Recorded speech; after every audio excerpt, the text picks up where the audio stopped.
Rhyterocereus pruinosus, espèce originaire du centre du Mexique, face ouest, elle a une aire de répartition assez vaste. Elle prospère toujours en altitude et descend le plus possible vers le sud.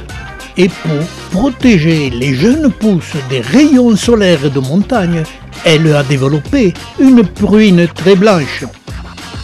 Ce qui la rend très décorative est recherché par les collectionneurs. Mais chez moi, en plaine et en collection, elle se présente en zone plus ou moins prononcée, ce qui la rend quand même un jeune sujet très décorative. Et ces variations de pruine par zone, cela est dû au temps qu'il fait chez nous. Malheureusement, cette pruine s'atténue rapidement dès que la plante prend de l'âge. Cela est très visible sur cette souche. Dans les années 1970, attiré par la beauté de cette espèce, je faisais l'acquisition d'un jeune sujet et lui faisais l'honneur d'une étiquette en inox qui durera toute sa vie.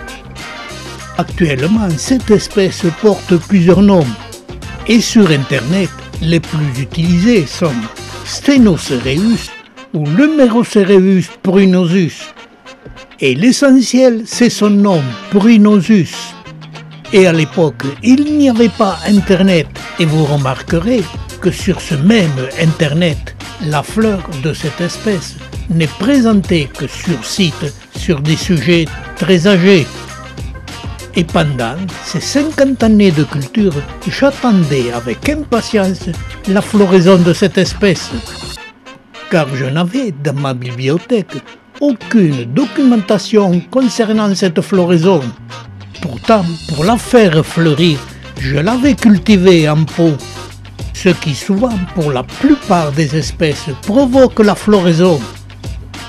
Dans les années 1900. À partir des années 1970, avec mon épouse, je parcourais l'Europe, où l'on visitait les jardins botaniques, mais aussi les serres privées, pour les admirer et recueillir le maximum d'informations. Et puis, Internet est arrivé et toutes les données ont changé. Et beaucoup de gens pensent que sur Internet, on retrouve toutes les informations. Mais ce n'est pas le cas. Et voici des données sur les cactacées qui ne figurent pas sur Internet. En 2002, mon Rhyterocereus pruinosus a atteint le sommet de la serre, mais il n'a jamais fleuri. Je l'inclinais pour gagner 2 années supplémentaires et peut-être le faire fleurir. Mais en vain, car il avait atteint le sommet de la serre qui est à 5 mètres. L'année suivante, il développait des rejets et surprise, ils étaient tous à la base de la plante. Ce qui nous indique que cette espèce développe ses rejets que sur sa base. Mais comme elle ne voulait pas fleurir, je sectionnais ma plante à ras du sol, tout en gardant un rejet. Cette opération va me permettre d'étudier et de décrire l'ossature de cette espèce sur sa base. Elle est en bois et a 2 cm d'épaisseur. Et je vais suivre cette ossature sur toute sa longueur pour en étudier sa constitution. Et pour cela, j'ai divisé ma plante en 3 parties. Ce premier tronçon représente le bois sur la base de la plante. Ce bois creux dans son centre a l'apparence d'un bois plein, mais ce n'est pas le cas. Il est par endroits fibreux et très compact et parsemé de petits trous pour laisser passer les méristèmes des rejets ou des boutons de fleurs. Et entre les 2 parties du bois d'apparence très compacte, il y a une partie étroite et très fibreuse. Sur la base, si l'on distingue très bien les fibres, l'on ne distingue pas les densités différentes que je viens de souligner. Et je continue l'observation et la description de l'ossature de la plante sur la partie médiane de sa hauteur. en observant de plus près particulièrement cette partie.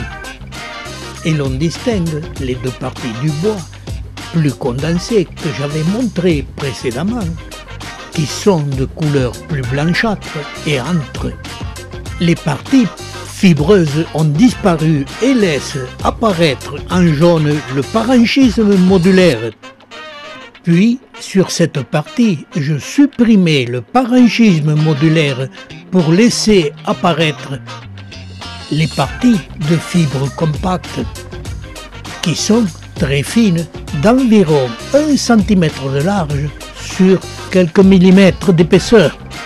Cette zone, qui se situe sur ma plante aux environs d'1 mètre de hauteur, nous indique qu'à partir du sol jusqu'à ce point végétatif, où seules les zones renforcées se développent, et vers le bas, avec le vieillissement de la plante, chaque année, une couche successive de fibres va renforcer l'ensemble, et petit à petit, sur sa base, finira par former un bois très épais. Et l'on commence à comprendre l'évolution de la structure de cette plante sur toute sa longueur. Et pour confirmer cette analyse, je vous montre le développement de l'ossature sur le sommet de la plante, où seules les parties renforcées se sont développées, car elles sont plus épaisses et visibles. Mais les fibres très fines qui annuellement vont renforcer tout l'ensemble sont créées au sommet de la plante par le méristème et sont très fines, presque invisibles. Et chaque année, une couche supplémentaire viendra renforcer la plante. Et cette construction évolutive a donné à l'ensemble une certaine souplesse, ce qui permet à cette espèce de résister au vent et aux tempêtes plus ou moins importantes. Et malgré son ossature très faible, mais cette espèce, pour résister aux tempêtes de faible intensité, a développé une structure générale cylindrique mais en étoile, qui a deux fonctions: renforcer la solidité de la plante, tout en augmentant sa surface pour la photosynthèse. Je viens de vous développer tout en image la construction assez faible de l'ossature de cette espèce, qui est soumise au vent en fonction de sa situation géographique, comme nous l'a expliqué la théorie de Charles Darwin. Et je terminerai en vous montrant que cette espèce a aussi développé une crustation et qui, en culture bien soignée, a toujours tendance à vouloir développer des rejets normaux, et c'est normal. La particularité des cactacées, leur structure est évolutive, différente suivant les espèces, et s'est adaptée au lieu où elles prospèrent.